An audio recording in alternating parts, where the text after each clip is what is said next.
Hi, this is Miss McLemore, and we are going to learn probability and statistics with applications. I teach at Ocoee High, and today we are working on Unit 1, Lesson 2, Data Classification. Please make sure you take some notes on this. And here we go. Our objective today is that to be able to distinguish types of data so that it can be collected, organized, and analyzed appropriately. And our question that we're going to be asking ourselves is, what kind of data do I have?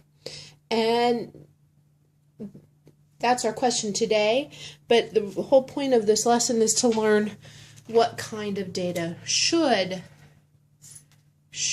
I have if I want to do a particular type of analysis, but first we need to know what kind of data there is. So today we're doing do I have, later on we will be looking at should I have. Okay, so in our first lesson we talked about what statistics was, and what we mostly found out that statistics is the science of doing lots of things with data. So I just kind of abbreviated it and just said the science of data. And so data is very important in statistics, and we have several types of data. The biggest distinguishing thing is whether it is qualitative data or quantitative. And those words kind of tell us what we're talking about. Qualitative data are labels, characteristics, and they're usually non-numeric. When they are numeric, they're things that just are, once again, labels, like perhaps the number your name appears on the roster, or let me think of another one, the number you are on a football team. That would be a qualitative data, because it really doesn't have, even though there's a number, it's not really a value. Not something that you would do math with. That's what we mean. Okay, so that's qualitative data. Another example of this might be something I always think of: ice cream flavors. They're totally qualitative. It's a characteristic. Okay. Quantitative. Quantitative is numeric, and it usually comes with measurements or counts. We're talking about measurements or counts. And so those are our two: qualitative, quantitative. And I'm going to be honest with you, most of what we do in this class is going to deal with the quantitative side. Remember, this is a math class. Okay. Now, so we have these two types, but those can also be broken down a little bit more into levels of data. And notice the first two go with qualitative data, and the second two are quantitative. So these are our levels. This is probably the least analyzable to the most. Okay, so we have nominal data, and nominal data is qualitative only. So for example, our ice cream flavors would be an example of nominal data. Ordinal data. Ordinal, it means you can put it in order. In other words, I can rank it. For example, if I'm looking at the top 5 TV shows, there's the top first one, and then the second one, and third. They can be ranked in some sort of order that makes sense. Or when you look at food, good, better, best, something like that. Something that can be ranked. So that is ordinal. Those are things that are dealing with qualities. Also, what's an ordinal, and it doesn't seem like it would be qualitative, but all those surveys where they ask you to rank something on a scale from 1 to 10, that actually is ordinal, because those numbers are not absolute values. Like a movie that ranks as a 5 on a scale from 1 to 10 for me may not mean the same thing as it does for you when you rank it as a 5. So those particular rankings are also considered ordinal, because it talks about characteristics and not so much actual values. Okay, then we can talk about quantitative. Quantitative, we have either interval, which are ordered. In other words, you can do 1, 2, 3, 4, 5, but not proportional. And what I mean by that is I would never say today it's twice as hot as it was yesterday, because it's not, I can't put it into a ratio like that. Another thing, today's date is 10 times later in time than the Ice Age. That doesn't make any sense, because it's really not proportional. And you can always think of it as zero. Is zero really mean none, or does it mean, is it just a place? Like year zero is just another year. It doesn't mean there was not a year that year. Okay? I know that sounds a little confusing, but basically what it means is that you can add and subtract, but you can't multiply or divide. Okay, then there are things that are ratio. These are numerical measurements that are ordered and proportional. For example, that a football field is twice as big as a house, or something like that. The length is something that's proportional. You can talk about it being twice as. And when you're talking about zero there, it really means there is no length. So that would be considered a ratio. Now I'm going to be honest with you, we don't use these very often. What I'd really like you to learn when you're talking about quantitative data is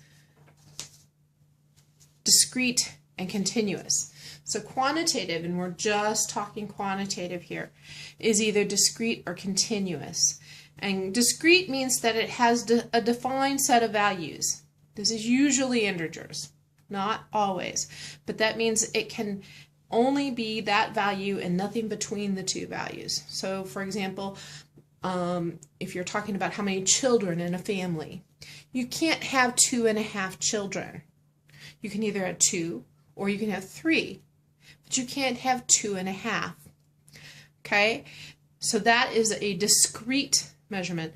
Most counts are discrete because you count 1, 2, 3, 4, and so on. Now, so that is discrete. And notice that the number line, it's boom, boom, boom, boom, boom. There's nothing in between those. Okay. Continuous are data that can be any value between two values. So this usually applies to measurements. Discrete often applies to counts. Continuous usually describes measurements. For example, if I can say the can of soda weighs 125 grams. Well, it could be 125.2, it could be 125.25, it could be 125.25679, and you could make smaller and smaller increments, infinitely small. It could actually weigh that. So continuous data is data that can be any value between any two other values. So there you have it, is that whole line, all of those data points work, and often there really isn't any limits there either. So I would like you to make sure you understand the difference between discrete and continuous data for quantitative data. All right, so that's about all we need to know, except for some examples. We have several examples. What I'd like you to do is determine the type, that's quantitative or qualitative, and the level. Then those are the 4, where you have nominal, ordinal, interval, and ratio. And if it is quantitative, I would like you to know whether it's continuous or discrete. Okay, so let's look at part A, and let's read through them all. This would be a really good time for you to pause the video and figure out what your answers would be for all of them, and then start up and I will tell you. Okay, so hopefully you have had a chance to read through these. So part A, the ranking of different manufacturers' washing machines. Since it can be ranked, well, first you say quantitative or qualitative.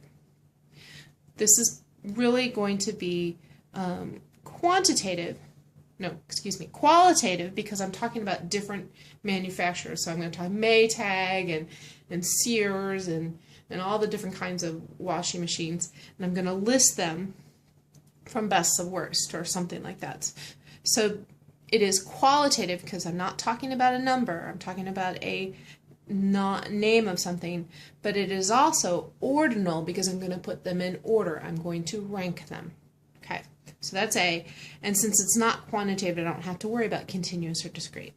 B, the high temperatures recorded daily in Tempe, Arizona. Okay, so that one is qualitative, right? It is a number, and the level is going to be ordinal, not ordinal, interval, because I can talk about intervals of temperature, but a 0 degree temperature is there's a temperature there. It's not like there's no temperature at 0, and I can't talk about ratios of temperature. So that is quantitative, integral, and then, or integer, and then we want to talk about continuous or discrete. It's a measurement. So I can measure, I measure between 25 and 26 degrees? Yeah, I can say 25.2. So that is continuous. C, the breeds of birds found in the John Ding Darling Park on Sanibel Island.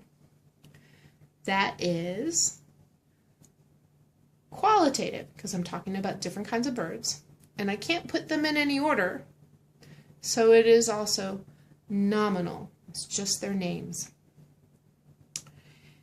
And D, the player numbers for the Ocoee High School girls basketball team. Well, they have numbers on them, but that doesn't mean that it is qualitative or quantitative just because it has numbers. Those numbers really don't have a value put with them. They are just a way to name each of the girls playing. So this is qualitative, and it is also nominal because you really wouldn't put them. It doesn't make sense putting them in order. The order of the numbers doesn't make it any difference. It doesn't make any more sense than not putting them in the order of the numbers. So, and then the last one. The last one's a little tricky. The results of poll regarding the upcoming election. Well, we don't really know exactly what part that they're talking about, and this could be a lot of things. So what I did is I went on the internet, and since we're in Florida, I looked at the governor's race, which is coming up this fall, and we have Charlie Crist and Rick Scott. And you can see that as of 8/4, the Rasmussen report, which is considered a reputable polling company, they did a sample size of 900, and they had a margin error of 3, and this is percent. Doesn't say that, but it is. Found that 41% were going to planned on voting for Charlie Crist, 42% Rick Scott, and 17% undecided. So what kind of data is this?